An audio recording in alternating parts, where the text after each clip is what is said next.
Elden Ring is out.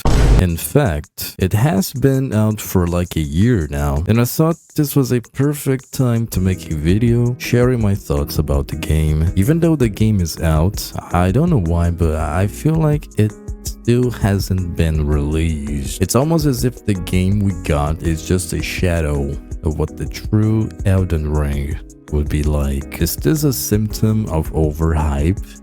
Probably yes. So yeah, this video is gonna be about Elden Ring. And in case you want to know the curated opinion of a Souls veteran, then keep watching this video, I guess. Also, this is a new format of video to me. I've never done these kinds of critiques before, and rest assured that this is not gonna be a 5-hour long video essay. I'll try to be concise and objective about my discussions here. As someone who has played every other Souls games previous to Elden Ring, I went into it expecting more of the same. Did I get what I expected? Yes, but was I satisfied with it? Not really. Sometimes the places you get to explore in Elden Ring feel really similar to places we have already seen before in previous games. You got your library with magic casting enemies, you got your volcano dungeon, and even a gigantic abandoned city left to rot. Sounds familiar? Well, it should. But that doesn't mean the game is bad. Quite the opposite, actually. Elden Ring can be good despite the repetitive concepts borrowed from the previous Souls games. One thing Elden Ring really excels at is allowing the player to forge their own adventure.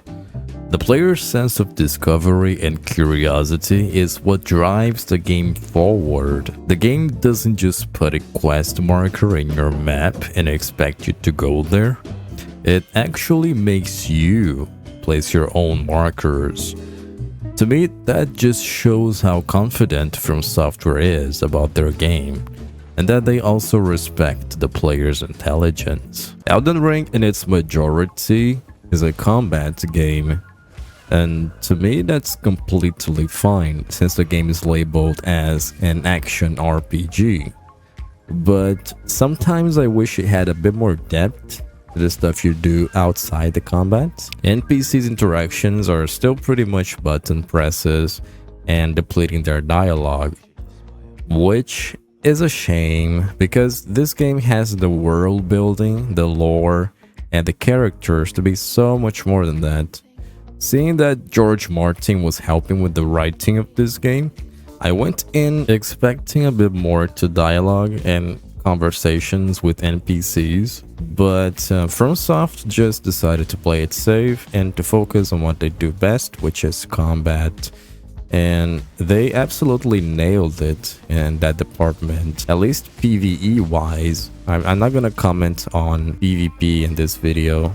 I just hope one day FromSoft will be confident enough with their characters to allow them more room to breathe so we can spend more time with the NPCs, like what they done in Sekiro with the drinking mechanic, where you could give different drinks to different NPCs and they will have unique dialogue to go through.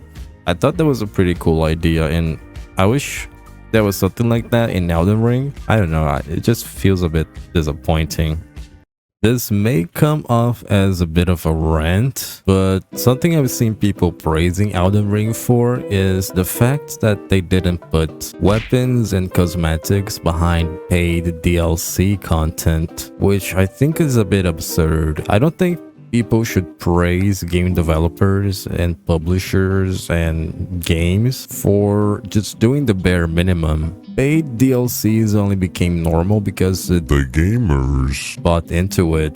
After game companies realized they could get away with it, they started to push more and more paid content into already paid games. And that's why it became quote-unquote normal. But don't get me wrong, I do admire FromSoft and Bandai Namco for not adding DLC weapons. That means that they at least have some kind of principles and decency, which are completely alien concepts to the most of the game industry, especially the AAA market. But yeah, it's just weird, this dystopia we are living in the game industry, where the normal is to have as much paid content as possible into already paid games, which was never the normal to begin with, and it only became normal because we, the gamers, allowed it. And it's not Elden Ring's merit to not have paid DLC weapons or cosmetics, and I don't think it should be something to consider when you're trying to evaluate if a game is good or not. But yeah, in conclusion, Elden Ring is an amazing game despite its lack of innovation. And I think I brought all the points that I wanted to discuss in this video. I didn't want to repeat what everyone else has already said about Elden Ring. I do believe it deserved the Game of the Year award, and I'm really curious to see how Elden Ring's success is going to influence the industry in the coming years. So yeah, thank you so much for watching. Take care, everyone. Remember to hydrate, eat food, brush your teeth, and see you in the next one. Bye bye.